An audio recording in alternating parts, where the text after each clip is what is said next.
हज़रत खालिद बिन वलीद रज़ियल्लाहु अन्हु ऐसे सिपह सालार थे जिन्होंने सल्तनत इस्लामिया को शाम और रोम तक फैला दिया था।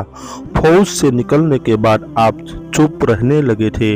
आप पहले मदीना मुनव्वरा गए, फिर वहाँ से कंसरिन चले गए और वहाँ से हमस। 642 ईसाई 21 हिजरी में खालिद बिन वलीद रज़ियल्लाहु अन्हु को बीमारी ने घेर लिया। उनका जिस्म खुलता चला गया।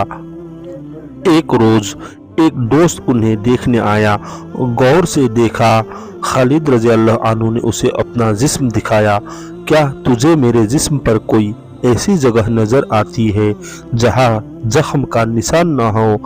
दोस्त को ऐसी कोई जगह नजर न आई जहाँ जख्म न था। क्या तू नहीं जानता कि मैंने कितनी जंगें लड़ी है?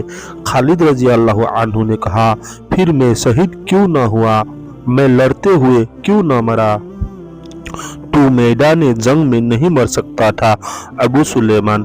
दोस्त ने कहा, तुझे रसूल अल्लाह सल्लल्लाहु अलैहि वसल्लम की तलवार कहा था। ये रसूल अकरम सल्लल्लाहु अलैहि वसल्लम पेशन गोई थी कि तू मैदान जंग में नहीं मारा जाएगा। अगर तू मारा जाता तो सब कहते कि एक काफिर ने इस्लाम की तलवार तोड़ दी है। ऐसा हो नहीं सकता था।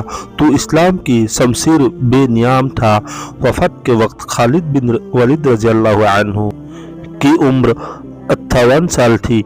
उनकी वफात की खबर मदीना पहुंची तो बनी मखजूम की औरतें बिन करती गलियों में निकल आई और रोने लगी। अमीरुल मोमिनीन हजरत उमर रज़ियल्लाहु अन्हु ने खिलाफत की मसनद पर बैठते ही हुक्म जारी किया था कि किसी की वफात पर गिरिया व जारी नहीं की जाएगी।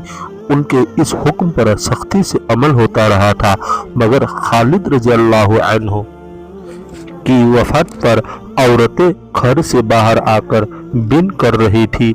हजरत उमर रज़ियल्लाहु अन्हु ने अपने घर में बैठे ये आवाज़ें सुनी तो वो गुस्से से उठे और दीवार से लटकता दुर्रा लेकर तेजी से बाहर चले, लेकिन दरवाजे में रुक गए। कुछ देर सोचकर वापस आ गए और दुर्रा वही लटका दिया जहां से उठाया था। बनी मखजूम की औरतों को रोने की इजाजत है। हजरत उमर रज़ियल्लाहु अन्हु ने ऐलान किया, इन्हें अबू सुलेमान का मातम कर लेने दो। इनका रोना दिखावे का नहीं। रोने वाले खालिद जैसों पर ही रोया करते हैं।